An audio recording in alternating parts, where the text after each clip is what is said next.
Today we got with us Fabian, who is almost as rambunctious as me. I think I'm a little bit toned up than Fabian. We'll see about that. I'm going to try to catch up. Yeah, so I hope everyone's having a great day. I think we are just going to go ahead and get started. Then I'm going to rely on you to let people into the session. First of all, I want to just welcome everybody. This session that you're joining us for is titled Re-Energizing Your Chapter/You. The focus here is on the word re-energizing because we've been through such a hard year. 2020, a lot of people describe it as a dumpster fire, a year that they wish they didn't have. Some people just like, I don't even remember what 2020 was. It doesn't exist. So I hope that this session and this new year really brings a new focus on for everybody on this call. And yeah, like I said, 2020 has entirely disrupted us and challenged us all as individuals and also as a NAP organization. A lot of what we do is considered the new normal now, and we're still navigating what that new normal is. I mean, you also have to realize that we are not a single isolated community. Everything around us also affects what we do here. So that's why this session, we want to focus on the why are we doing this part of a part of this organization. And we want you to take some time to engage, to talk, to verbalize your own purpose in being a part of this chapter and what your chapter is doing. And this session is designed for us to identify both challenges that have existed and challenges that have recently sprung up with the AAPI professional community. And then for us to also start to build solutions to address them at a local and national level.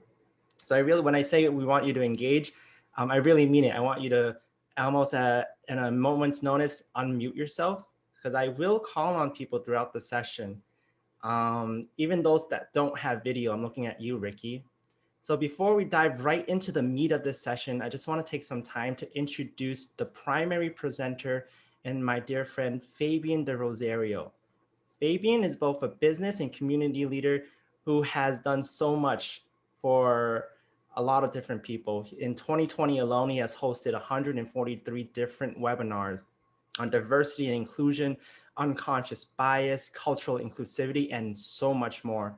In addition to that, Fabian has been at NAP for quite a long time and is a resounding force here, and having both served on leadership roles in NAP Atlanta and NAP National.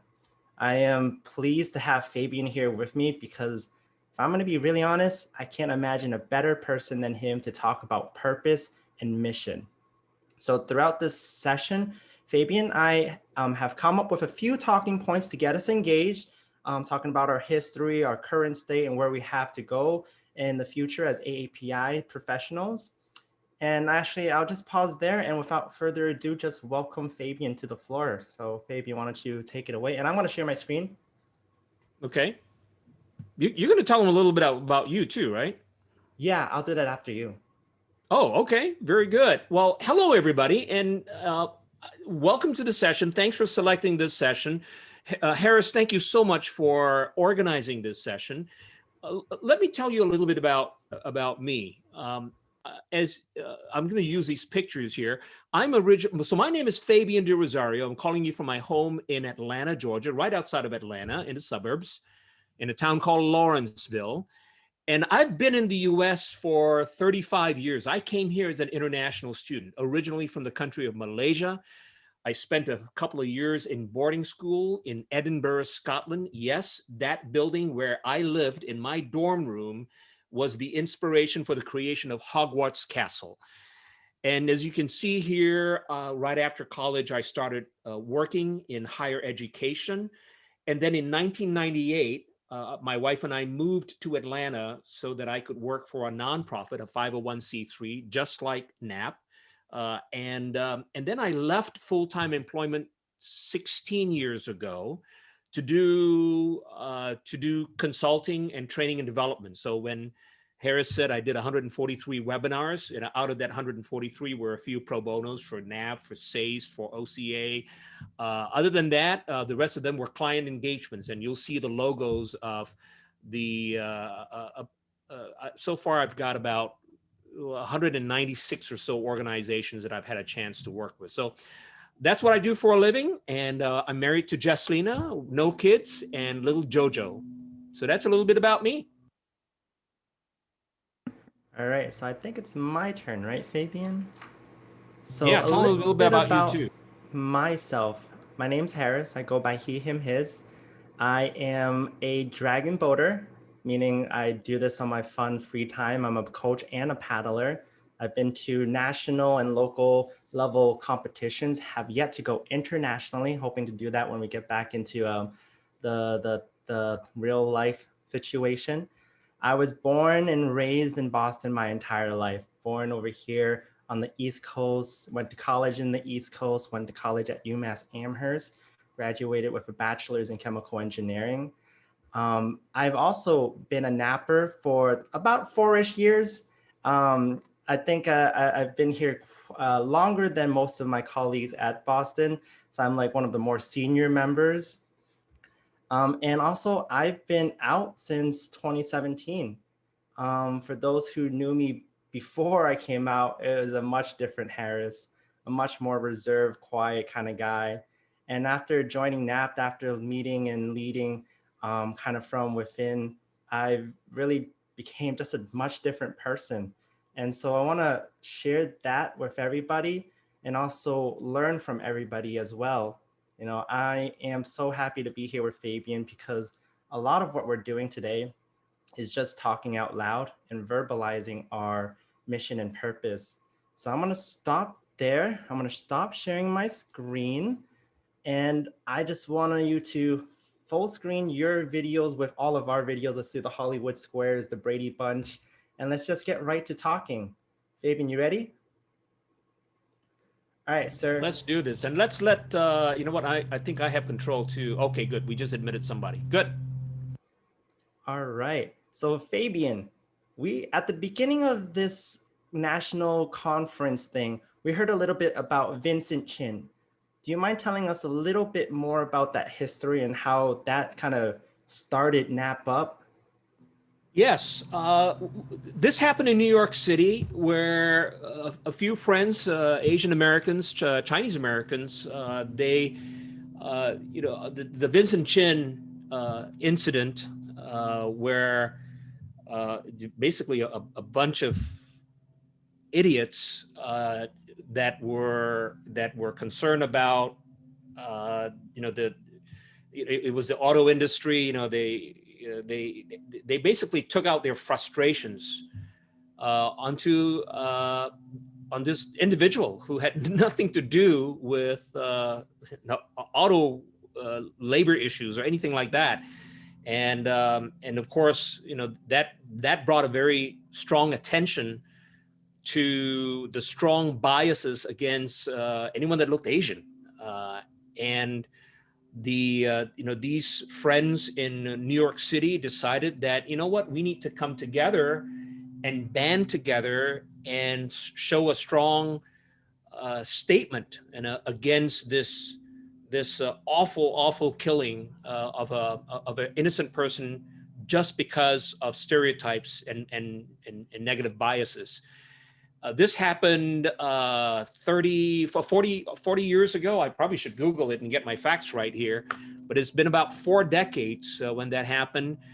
And then after that event, and after that incident, for the next few years, the group obviously grew larger, and they loosely formed. At that time, they were not called NAP. I forget what they were called. I think it's some sort of a Asian Association of Young People or something like that. And it was Naya. mainly social. Say that. Say that again. Naya? Naya. Thank you, Kim. Which stood for what? National Association of Young Asians or something like that? That's correct. And John they were Fox mostly said the social. last Yeah, I've heard one of the founders. I've been involved with NAP for about 14, 15 years, so a lot of this is secondhand information. But I did hear one of the founders speak about the fact that it was mainly social for many years, a few years, and then something happened. They grew older. and they started to get a little guilty, and they were like, you know what, we're starting to have kids now. Maybe we need to do more than just the social part of this. All right. In fact, you may have heard some people talk about NAP in the older days being more of a meet and greet. And if you want to meet another Asian person to build a relationship, you go to NAP. And that probably has started to shift about 15 plus years ago. I guess right about when I joined, and nobody wanted to. And ever since then, I think for the past 20, 22 years or so, NAP has evolved, and we continue on this journey of being an organization with an emphasis on leadership. Because when the incident occurred with Vincent Chin, in those days there really wasn't any strong Asian groups that brought people together. And when the Asians got together around that one significant event, they realized that it was an opportunity to build leadership. And so when the founders decided to make this more than just a meet and greet and into an organization with a purpose, leadership immediately came to mind. And that topic of leadership still is very relevant in our community that still very largely is made up of immigrants. And so we come from another country, like myself, like some of you. And even if you're born in the United States, if you look Asian, the opportunity to be a strong part of the leadership legacy that America has tends to be a bit of a challenge for some of us for a variety of different reasons. And so today we continue to be a leadership organization. Our mission, our vision states that we are to be the premier leadership organization for Asian Pacific Islanders. People of Asian descent, I think is probably more, it's how it's crafted. And we even have a tagline: we build leaders. It used to be we make leaders. Back in 2002, 2003, when I became the national, not 2003, I think 2013, when I became the national president, I had a super sharp marketing person, Wendy Ho, here in Atlanta. And she immediately said, you know what, we don't make leaders. NAP doesn't make me a leader. My parents made me. We used the word build, and that's how it transitioned to the current tagline that we use. And that is, we build leaders. And so here we are. We're all united around that common purpose. We want to be better. We want to be impactful in all that we do, not only at NAP, but in our professions, in our businesses, in our communities, with our families, because leadership means a lot of things, right? And we can go there if we need to. I'll stop right there, Harris, as I think about the impact of Vincent Chin, how we were founded, and how we evolved to become what we are today. Yeah, and I just want to add too, the whole community part of being as a organization, as a community of Asian Americans. I think that representation is so incredibly important for us. I think one of the consequences of back in the day was that these guys who had murdered Vincent Chin based on whatever reason, they got off with just a slap on the wrist, $10,000 fine, 2 days in jail, and that was it. And that outraged a lot of people who look like us. Back in the day, and I can't speak for back in the day, I don't come from back in the day, but if I were in that position, I heard that news story coming out, and I imagine what it would be like today, I think of, wow, like, we can't let things like that slide. And how do we not have representation at levels where things like that are not addressed? And so I think NAP really has a special place to both building leaders to be rising up and getting those positions of power, but also being a community unified in our voice to say, we are outraged. And when I say we mean all all the 6, 7, 8% of us in the United States who are living here. We are outraged and we need something to happen. So Does anyone want to just chime in on what they heard or just want to add to the conversation? I know Brian here just made a comment. When the murder happened in Detroit, it was actually less than $10,000. It was $3,000 with no jail time. Thank you for that correction, Brian. So yeah, so I'm gonna move on to the next point here. And this is Fabian, this is related to our current state. You've actually been here for quite a while. For a young guy like me who's only been here for 4 years, I wanna know from you, why did you join NAP? And then also, why did you continue to serve on these leadership roles? Well, what benefit do you get from doing all of this for so long? Well, thank you for asking that. And I'm going to finish my story by asking you to add to the chat, why you decided, why you are deciding to invest your time and talent at NAP. So start thinking about that as I tell you a shortened version of my involvement. So I got involved in NAP here in Atlanta in 2006, 2007. Maybe 2006. Why? Because I was asked, seriously. And I think it was Wendy Ho, the person that I mentioned that asked me. She said, "Oh, you're starting to do training and development. Maybe you can do a workshop at NAP pro bono." And so I did, and that was my first expo. I'd never heard of NAP, and then in 2007. Atlanta hosted a national convention. At that time, it was run by the chapter, and it was a very successful convention. And that's where I brought one of my clients in to be a sponsor, and I ended up having to work the career fair booth on behalf of the sponsor because one of them had a death in the family, and that was actually my first exposure to the NAP ecosystem, because I got to meet all these wonderful NAP people, young and old, a lot of young people, a lot of energy. I remember the ballroom at the Hyatt Regency downtown. I just love the fact that I was among so many just super sharp and energetic and just wonderful looking individuals. And I thought, you know what, I need to be involved. And so I became an officer with the chapter the following year, and in 2009 and 2010 became the chapter president. And after I finished that role, I started to volunteer at the national level. I think it was the Boston convention, maybe 2002 or 2003, no, 2001. I think I served as, 2011 now. I'm getting all my mix. I need to add 10 to my story. 10 years to my story. I served as the Chief Business Development Officer to help with the sponsorships. I remember helping out with the career fair, and that led me to that role. At that time, who was the national president? I think it was Brad Baldia. And then in 2013, I took on the national president's role for 2 terms, about 4 years. And at that time, the national president and the CEO role of NAP National was one and the same.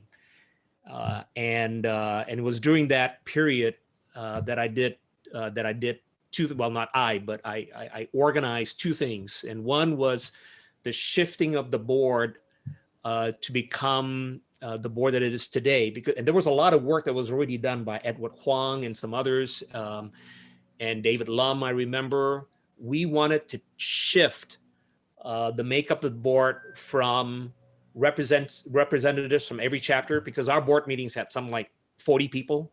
We got nothing done. All right. And then towards 2017, about 2017, we then introduced a full-time role. We decided to fund the hiring of our first ever paid employee, the executive director, and 6 people applied. One of them was a co-volunteer with me. She was my chief marketing officer, Cindy U. Robinson, and today she's our executive director. So as you can see here, not only have I gained a lot of friendships, I have had an amazing experience practicing leadership. And having great conversations with young leaders and experienced leaders, people like Ron Chang, who I consider a friend. I mean, I knew him through NAP, doing activities at the UPS building, but we became friends, and eventually I even asked him to join the board and become chair of the board. And that's the kind of amazing opportunities that I treasure. Just having the kind of reach that I appreciate and value. And now I get a chance to work with Harris. And I get a chance to hire a graphic designer that I met through a webinar a month ago, Christina Wong, calling in from San Francisco. She is helping to redesign my logo after 16 years. But by the way, do you see I have it right up here? Do you see it, Christina? This is your work, right? This is your work. So this is the gift of NAP for me, and I certainly hope that I have done my part to continue to be helpful in this community. Harris? All right, thank you, Fabian. So actually, I'm going to call on some people. I'm going to call on Brian. If you can, I know you chatted into the function, but if you can come off mute and talk us through that, then I'm going to call on Vin afterwards. And then Ravi, I'm also looking at you because I don't know why, but you're on my screen right next to me. So Brian, if you want to go first and just talk about why you joined NAP. Hello, everyone. So in Baltimore, I mentioned in the chat, but we're a predominantly Black and white city, and I've lived here since 2008 after working in schools. And as I started meeting other Asian Americans, we very much felt that our voice was not always heard, or we're not always invited to be part of the decision making of the city. And we saw NAP as a chance to kind of come together and build our professional side so that we can be, as many people said in the chat, be more represented. And I also saw that NAP was a great solution because I actually met with Vin in DC. They're only an hour south, and saw the great work they were doing there. And it was a great kind of springboard to us, like, we can also do this in our city of Baltimore. Welcome on board. So glad to have you. All right, Vin, you're up. I'm sorry, what did you want me to say? Why did you join NAP? I know you typed it into the chat, but I want you to say that out loud. So throughout my grade school years, especially like my elementary years, third, fourth grade, I had experienced racism, like bullying. Yeah, like people, I'll admit, like people ganged up on me because I did not look like everyone else. They would call me bad names and stuff. And I also experienced racism during my first job out of college. And like, especially throughout those experiences in my life, I decided, you know what, I want to be very involved with diversity, equity, and inclusion. And Ryan Namada, he's the current NAP DC board chair. I've known him for years already, and I actually reached out to him and I wanted to learn a little bit more about the NAP. And so basically attended my first event, and I kind of fell in love with the organization and being around individuals who are like-minded when it comes to like DEI, professional development, community service, and everything. So I really feel like I'm at home, and that's why I joined and why I'm still sticking around. Thank you for sharing, Vin. And dude, you know, if I see anyone calling an Asian out, I'm almost always the first one to scream back, like, what the hell did you say, that person? Exactly. That's what it means to be an ally. And I find that when I came out in my journey, I had so many allies I didn't know I had when I came out. And that a lot of those folks who are allies became my best friends. I even see Emmy on the call right now. She's one of my best friends and best ally. So yeah, I'll leave it at that. And Ravi, I want to call on you next. Sure. Hey, so I'm Ravi Mather from the North Carolina chapter. So how I kind of, I guess, a couple years ago, I heard about NAP was actually through, so I work at a nonprofit, RTI International. And a couple years ago, we kind of got our foot with diversity and inclusion, starting up with employee resource groups. So I started at our with employee resources group. And a colleague that I met through the employee resource group, she's actually in our Boston office. So she was involved with NAP in Boston and goes, hey, there's a North Carolina chapter, I believe. You should check it out.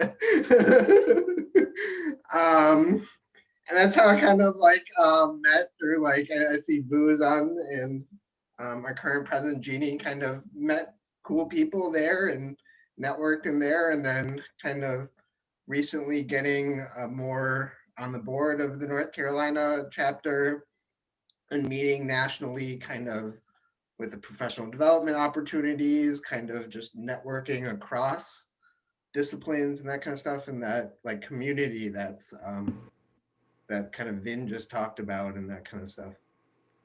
Thank you for sharing, Ravi. All right, I'm going to go back to you, Fabian. I want to talk about the current state of things. You know, we're a professional development organization.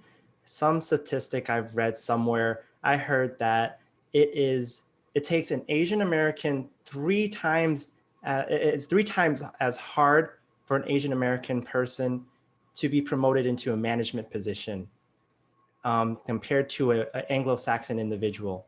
And in terms of some of the other ethnicities, for a Black or Hispanic person, it's 2 times harder for that professional to be promoted into a management position, but it is 3 times harder for an Asian American professional to be promoted into a management position.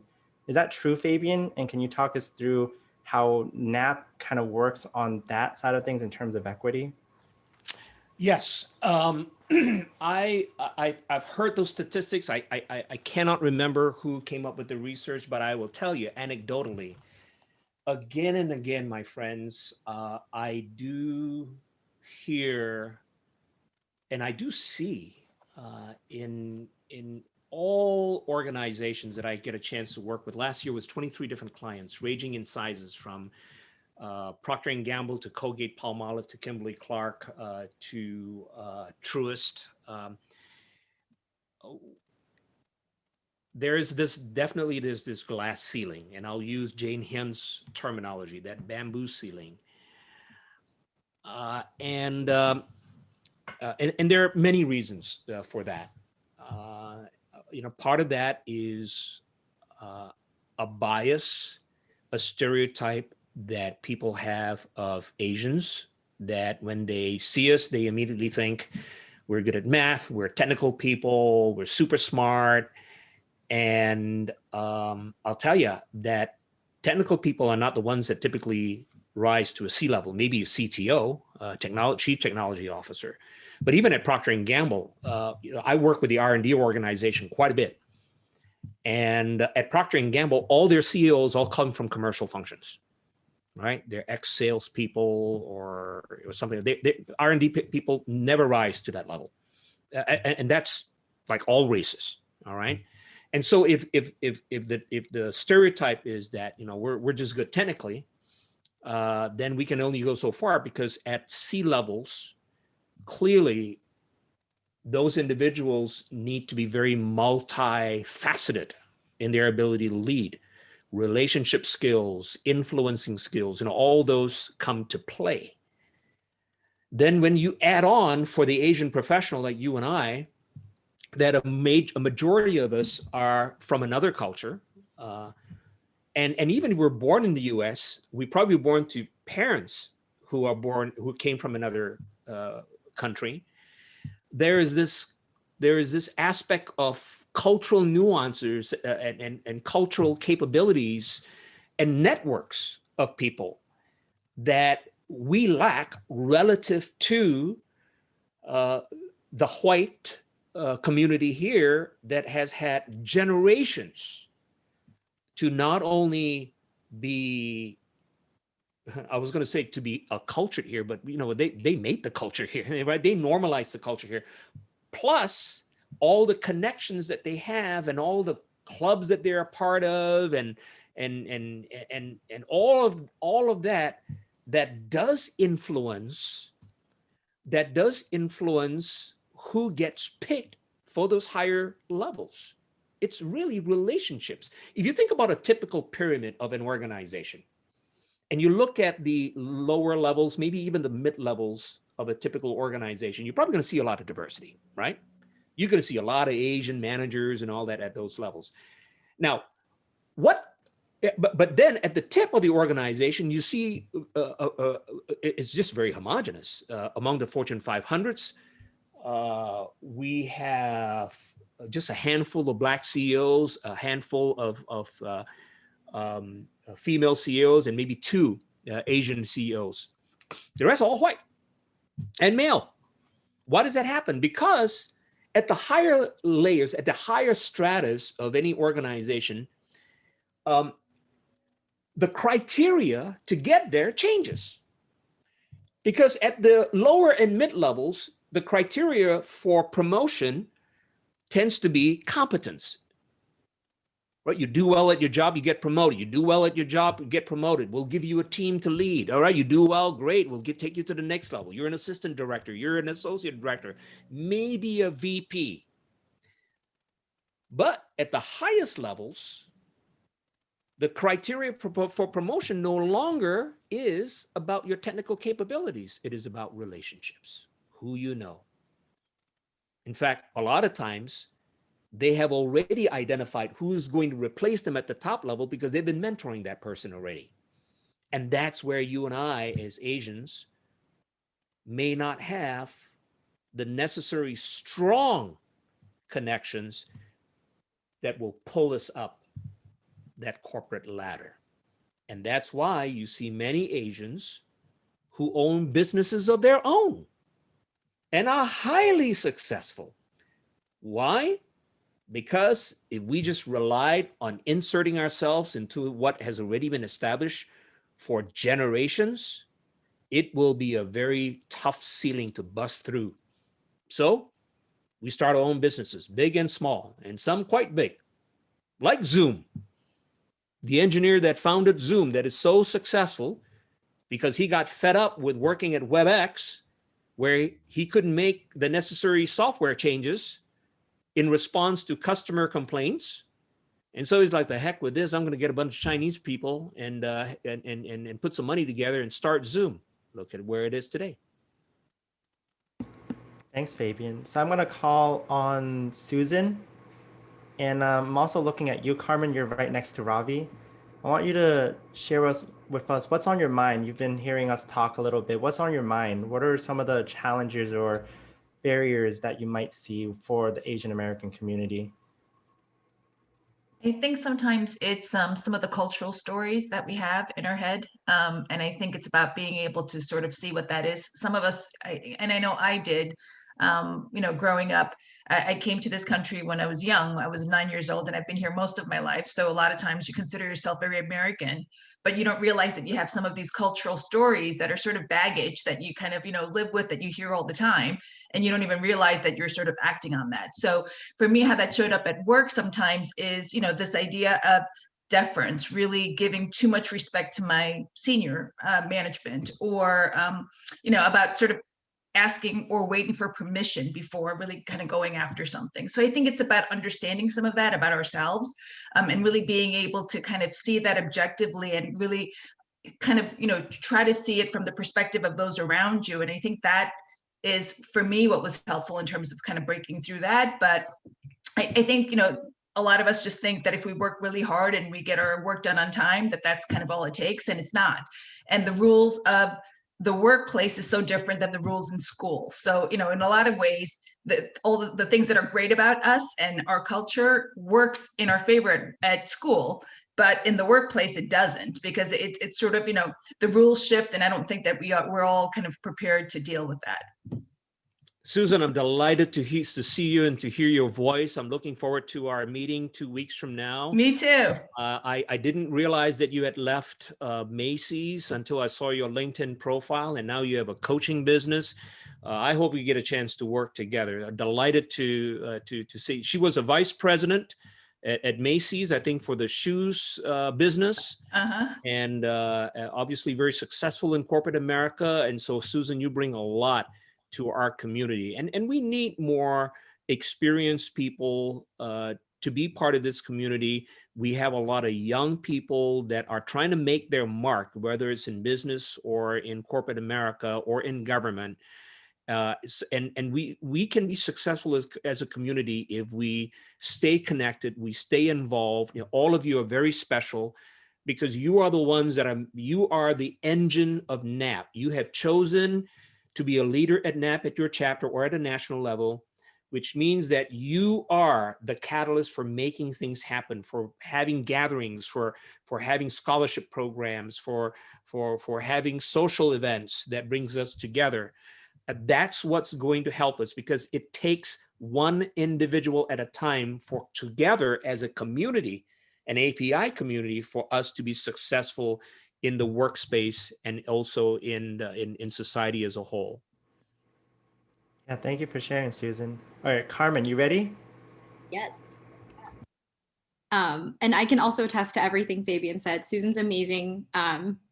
Hailing from New York, and she's just awesome. So excited to work with you more. Yeah, so to answer your question, I feel like mine is actually very similar to Susan's, the first thing I thought of. And it's just finding that balance between like wholly meshing oneself into being American. And I'm just thinking of my place in my work and corporate life. I work with only white people, and I always felt like, oh, I'm one of them. Like I can talk to the women about The Bachelor and the guys about football, and I'm like so American. I grew up here, was born here. And then I remember I was going to a NAP event one night and I had to leave work early, and they were like, oh, where are you going? And I was like, oh, I'm part of this like Asian American nonprofit. And they're like, oh. And they were like, okay. And they like didn't ask me anything about it. I felt super awkward that I had mentioned it. But then I was like, why do I feel awkward? Like, why do I feel awkward being part of an Asian American group? And then they're all white, and they thought it was something really strange. So I think it's just like finding that balance between being proud to be Asian, but also, you know, feeling like it's okay to, you can also mesh, but also be proud to be Asian, essentially. Yeah, celebrating our cultural heritage. I love that. So we actually only have maybe 5 more minutes to get this conversation over, and we didn't get a chance to have everyone talk. So Fabian, what I'm going to do is I'm going to cut our conversation a lot shorter, and I want to just ask everyone to start thinking about what are your goals for being part of NAP in 2021. We mentioned a lot about intentionality. Be intentional with what you are doing. Be intentional with your time. Start thinking about what your top 1 or 2 goals are going to be for this year. And I'll give you 30 seconds and I'll just talk while you are thinking and writing it down. And then I'm just going to popcorn to everybody. And I'm looking at Crystal. Crystal's like, yeah, popcorn to me. So think about that. I'm going to popcorn as soon as we can. I'm just talking to fill up the time. And I want you to continue to write down 1 or 2 goals. Be very intentional. What do you want to see do? What do you want to do? What do you want to see happen in 2021?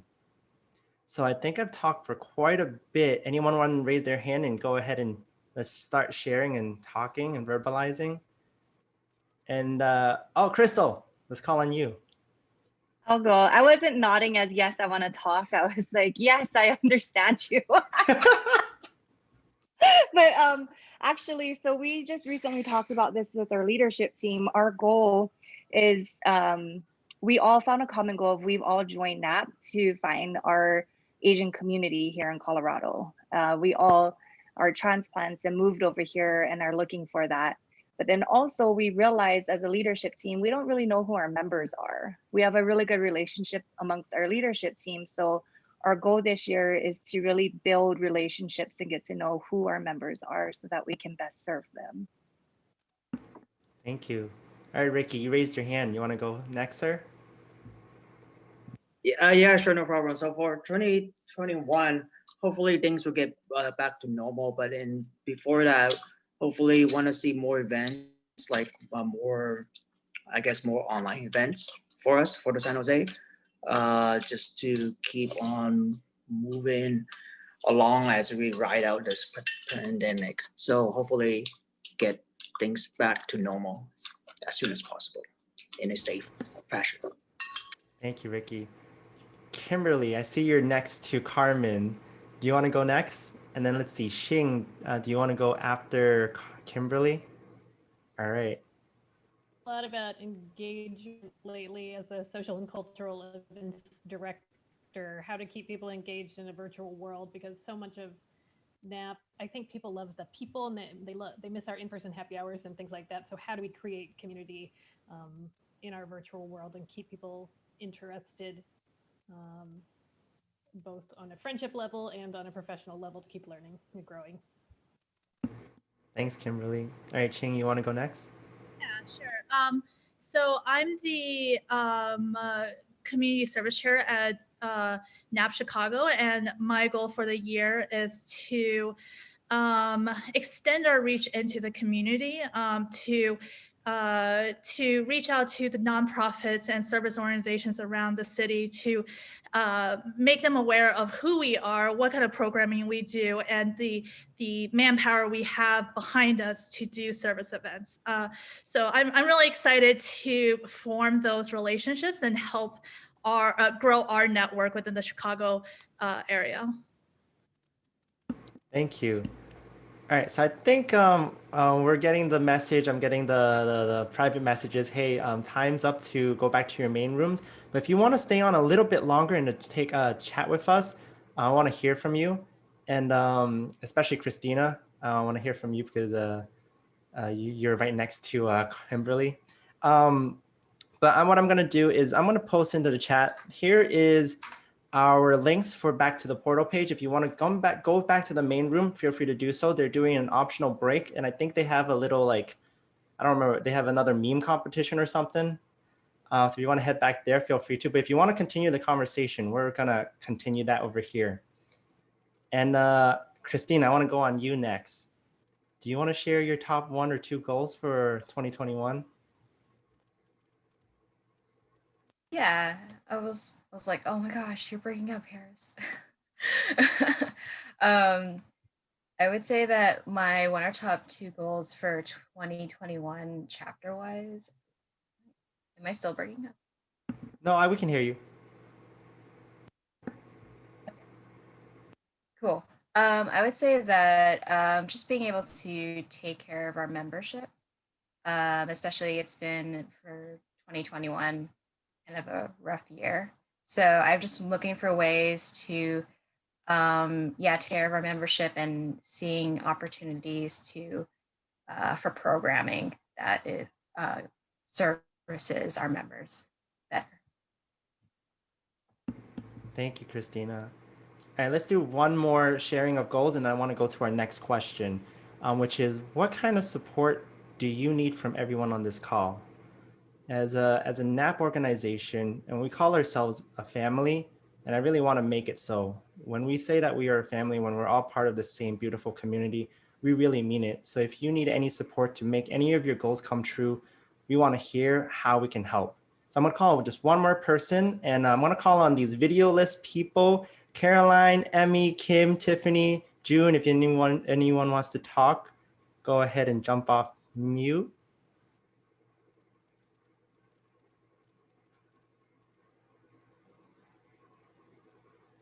If not, oh, there's Caroline. All right, Caroline, let's share what you have. Top 1 to 2 goals that you have for 2021. For NAP specifically or professionally? Sorry. Let's do both. Oh, let's start with professionally, just because that's like easier to talk about. I've got a couple of certifications that I want to get for my work. I'm doing an online course in my own time, and then also a cert for my org. So that's professionally. And then for NAP, it's not official. And Harris, I actually sent you that proposal. So so it hasn't really gone anywhere, but I just think it's important that we keep our community engaged, because this year is probably going to still be uncertain in terms of how it goes. So we need to make sure that we're meeting people where they are. So if we're not having more in-person events, then we should be exploring options and how we can keep that membership, that base engaged. Thank you, Caroline. That's all I have. Yeah, all right, let's go on to this next question. It's what support do you want to see and ask for I think a lot of times, I especially am guilty of this. It's hard to ask for help. It's hard to raise your hand and say, "Hey, sir, I have this thing going on. Do you mind just coming in and helping me out here?" So what I want to do is start to hear from everyone on this call. What do you need help with? And Fabian, I want to start with you. You have big goals in mind for NAP. What do you need help with? Oh, what I would challenge all of us at NAP is to focus, because some of the challenges that I've seen with some leaders is they're excited at the very beginning. They have all these grandiose goals, and then nothing gets done, and then they're disenfranchised, or they feel overly loaded and stressed out because everything's just on their backs. So I invite you to be selective and have focus so that you can deliver impactful outcomes wherever you have your interest, whether it's a community service program or an educational program. Because when you have a win, when you deliver something that does have impact, you are going to be self-energized to do even bigger and greater things. So I invite you to be selective and then put your all into it. Stay focused. All right. I think I haven't shared too much either, so I want to go next. And then let's see. Eileen, I'm looking at you. Brian, I'm looking at you. And Vu, I'm looking at you to maybe take a turn. But if anyone wants to raise their hand and ask and say something and challenge everyone, feel free to do so. We'll try to do it in that order just to keep the. But my ask for everyone is to see yourself in everyone else. Every time that you stand up in a boardroom, every time you go and represent and be a workshop presenter or a keynote speaker or go on social media and post and be public, you don't only just represent your own identity and brand, you represent everyone else who looks like you, everyone who maybe has not had the chance to sit in that seat you're sitting in, and you represent either, for example, whenever I go up and talk at these workshops and whatever, I also think about my parents who came to America not knowing a lick of English, and I represent them because I do look like them. And I want to challenge everyone to be able to picture themselves and represent the Asian American community that doesn't have that privilege. And so that's my ask. And so I'll turn it over to Eileen now. If you want to go ahead and ask go ahead and ask. Sure. Definitely this year, going off what Caroline said, considering that we may or may not have in-person events this year, definitely still keep engaged and definitely, and going off what Harris says, definitely don't be afraid to ask for help, whether it's through a programming or thing, or if you have in developing. I know we have some new chapters here at NLA. Don't be afraid to ask for help. National is here. I'm here. Fabian's here. Harris is here. Kim, who is a veteran, Madam President here at NAP Atlanta, is here, and Susan's here to have, if you are unsure of something, feel free to reach out to us. There's a saying, there's no question is a stupid question or something like that. But so don't be afraid to ask for help. And if you need to run program ideas by us, feel free to reach out as well. Thank you, Eileen. So before I go to Brian, does anyone else want to raise their hand and share? And don't worry if you don't want to. And Brian, I know I see a smirk on your face. You're like ready to go. I wasn't ready to go. It's always great being voluntold, so I'm like ready now because I guess my ask, the way I interpret a question is a little different. I do have a more like a direct ask, and it very much aligns to what some of the things that Fabian was sharing. As a new chapter, we get a lot of examples of events and activities from other chapters. But for us in Baltimore, we really want to ask, what are people's theory of change? What examples are you using for your measures of success? We are very much trying to make sure what we're doing is not just something that's great for Instagram, but actually making a difference. So if other chapters have examples of how you know you are shifting the narrative in your city, how do you know that? How do you know you're making an impact, and what outcomes are you actually measuring? So I would say, like, if you have a theory of change or a logic model that you all use to determine what will your initiatives be and how you get to those goals, that would be really helpful. Thanks, Brian. Actually, Vu, since you're going next, why don't you also talk about your session that you're having tomorrow? You tee me up too well, Harris. Well, Brian, I was going to say we have a great event actually on day 2 on building leadership and board governance that myself and Harris are actually presenting on those topics of, you know, what can we do to measure the success of a chapter or an organization as a whole, right? Building up that strategy to kind of make sure it works with not only your team, but also the community around you.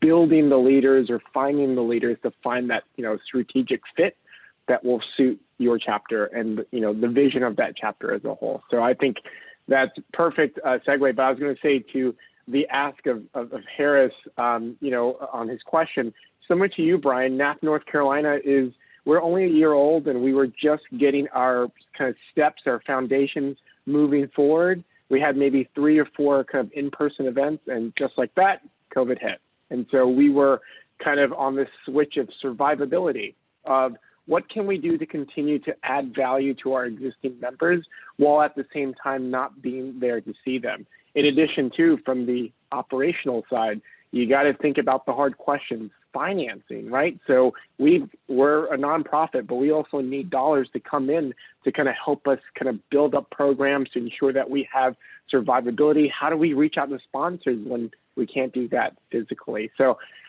I would say, you know, that's kind of be my ask for everyone here, is that those great ideas from all the more established chapters like Boston, like Atlanta, you know, Fabian, you know, you and the board as a whole, I'm hoping that we can reach out to you separately, which seems to be the case here, to kind of get those ideas. And my final ask from Harris, I would say, is please let me know what brand of fish sticks you eat, and send them over to me. Thank you.